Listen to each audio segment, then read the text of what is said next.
Good morning, everyone.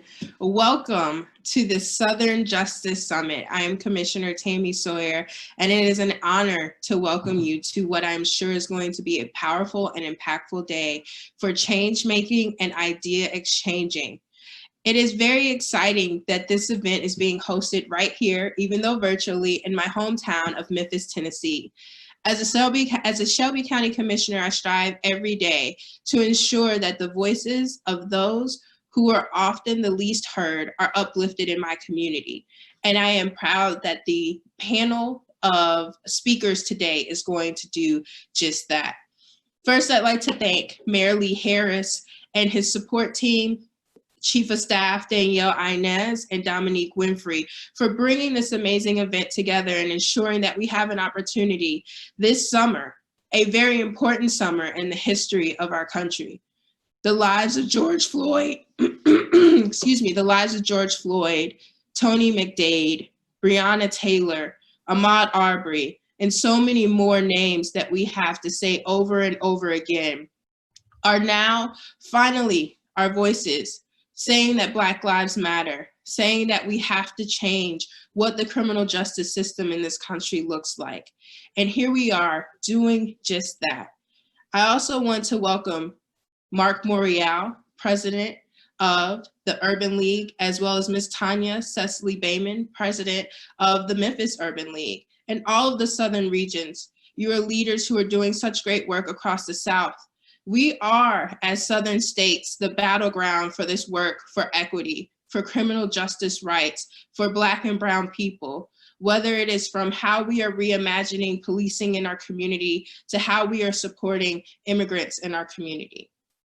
I cannot state enough how important it is going to be to walk away from today's panel with not just inspiration, but with ideas that we put in action.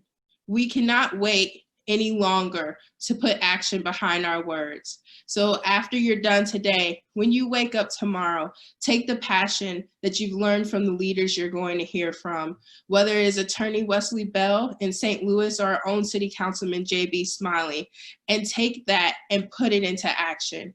Make the change. As our dear President Obama once said, be the change that you want to see in the world. And as I always say, we can't wait to be that change. So let's get started and let's do this today. Thank you again for this phenomenal lineup, and I can't wait to learn from each of you. Welcome to Memphis.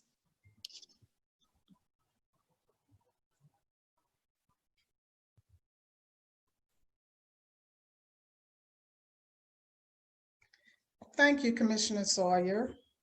Greetings. I am Tanya Cecily Beamon, President and CEO of the Memphis Urban League. Greetings from the Memphis Urban League and my Urban League colleagues across the Southern region, specifically the Urban League of Middle Tennessee, the Urban League of Greater Chattanooga, the Urban League of Greater Knoxville, the Birmingham Urban League, and the Urban League of Lexington, Kentucky. We're excited to collaborate with Mayor Lee Harris on the Southern Justice Summit. You all are in for an awesome summit with profound conversation and an awesome keynote speaker in the person of the National Urban League's President, Mark Morial. Across this nation, we are doing the work of empowerment. We have been on the front line of issues affecting communities of color and civil unrest. The Urban League movement is one of empowerment and one of change, providing those elements that are essential to living: affordable and safe housing, jobs paying livable wages, education, preparing our youth for college, career, and life, health, and justice. Justice.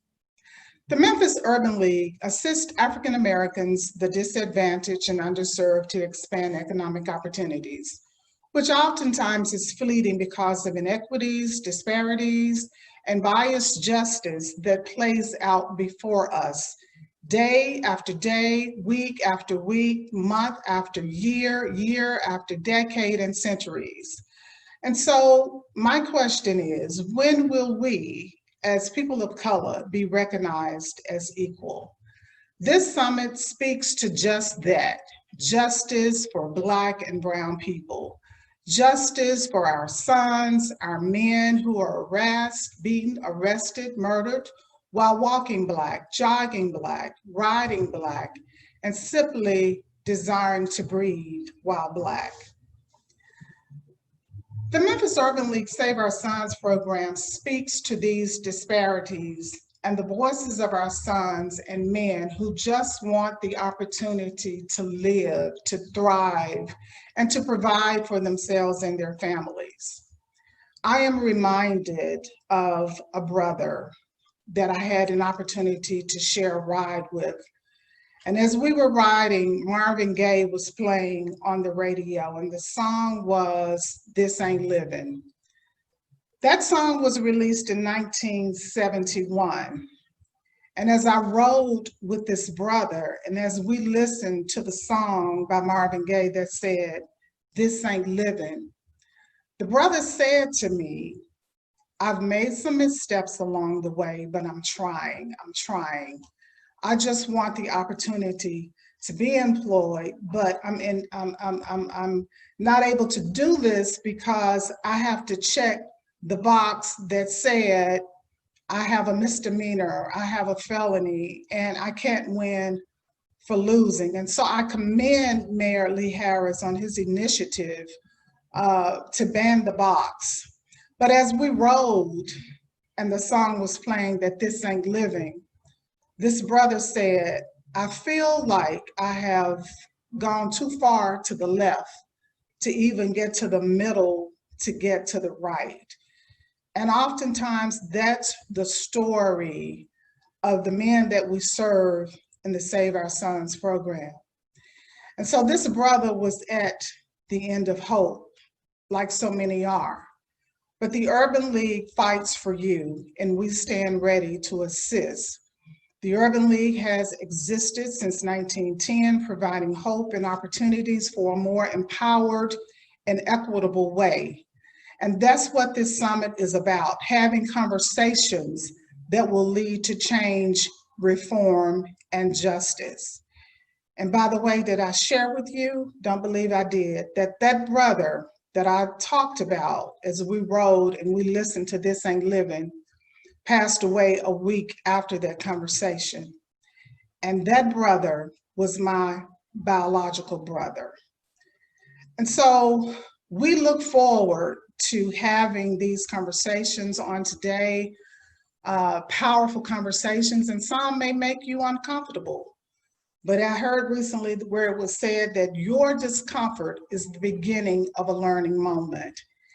And so thank you, Mayor Harris and your team, for putting together this awesome Southern Justice Summit.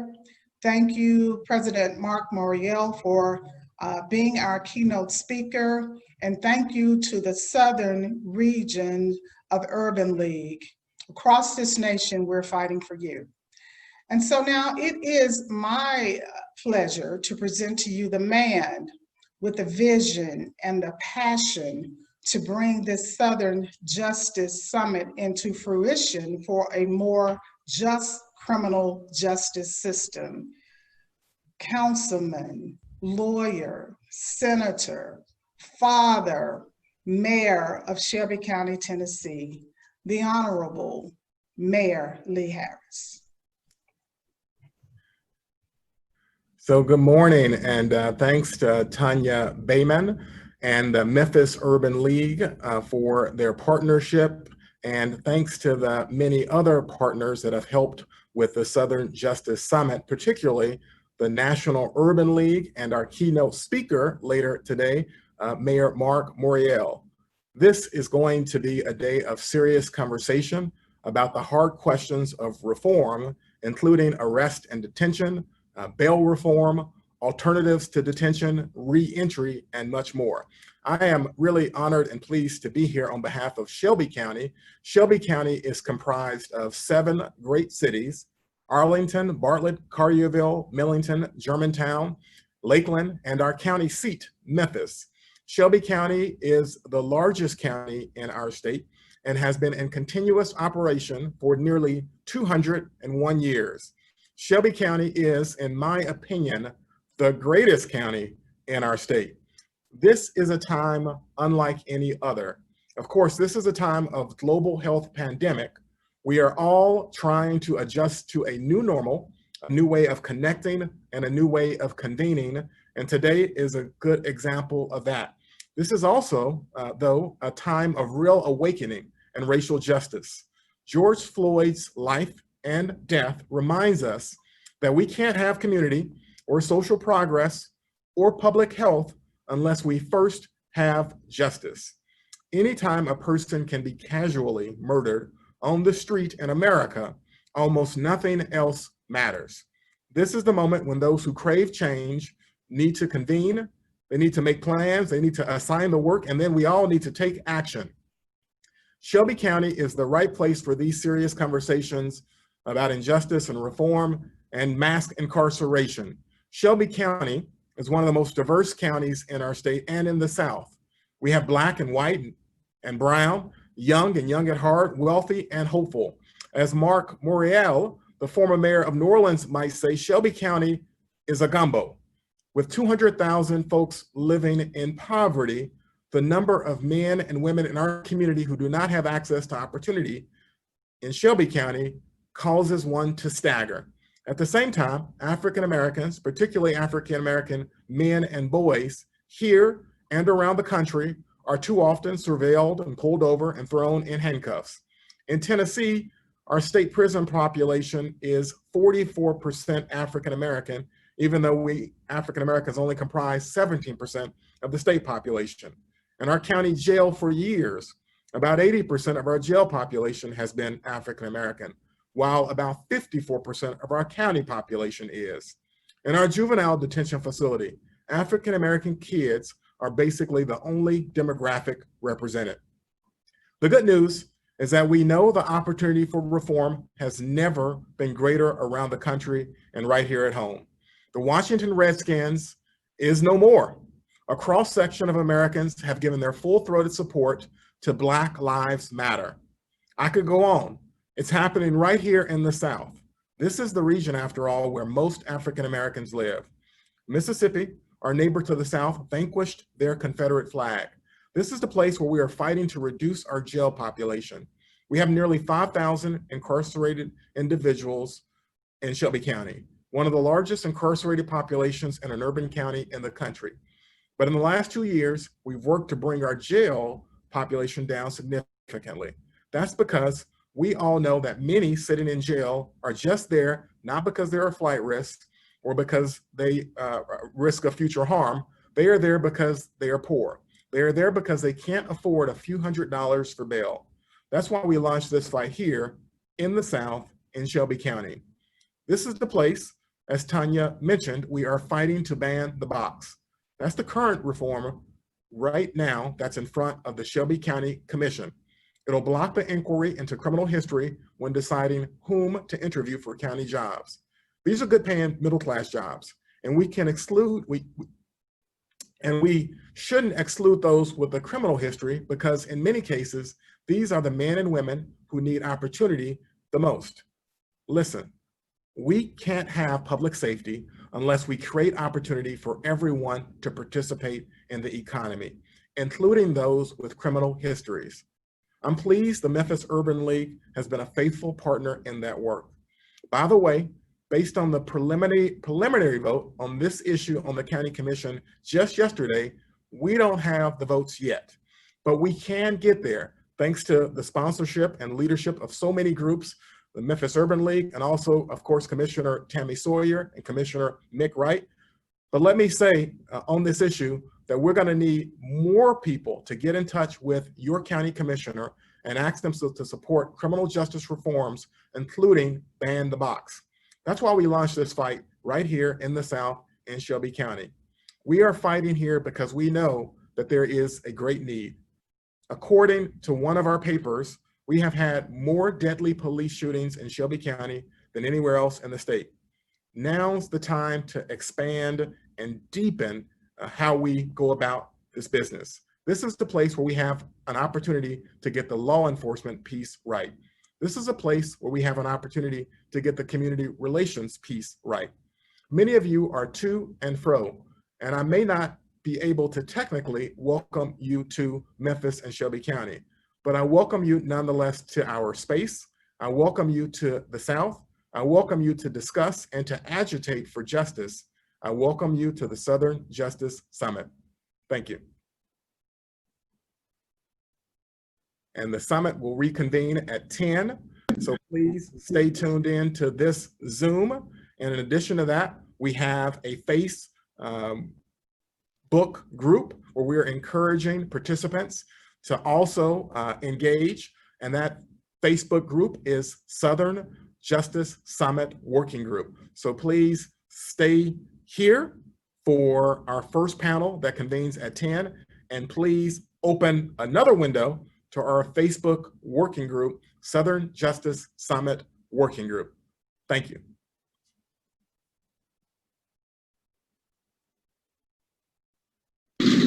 Oh, hi there. I'm Frankie Dakin, one of today's moderators. You might see me a few times throughout the day to offer a quick reminder about how to navigate through today's virtual summit. A session just ended, which means another session has begun or will begin soon. Check your virtual summit workbook for a copy of today's agenda. It includes direct links to every virtual room. Also, you can look in the chat box and find a copy of the agenda there as well. Go ahead and select your next session now. Go ahead, do it. You won't regret it. If you need technical assistance, leave a note in the chat box and an organizer will offer support if they can.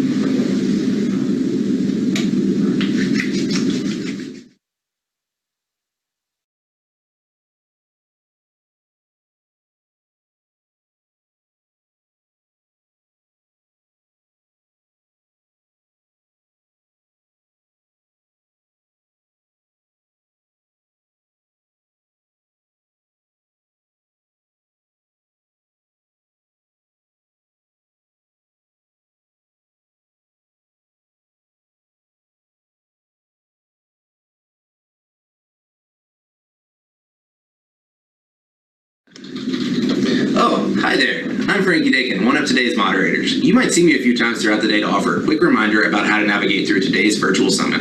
A session just ended, which means another session has begun or will begin soon. Check your virtual summit workbook for a copy of today's agenda. It includes direct links to every virtual room. Also, you can look in the chat box and find a copy of the agenda there as well.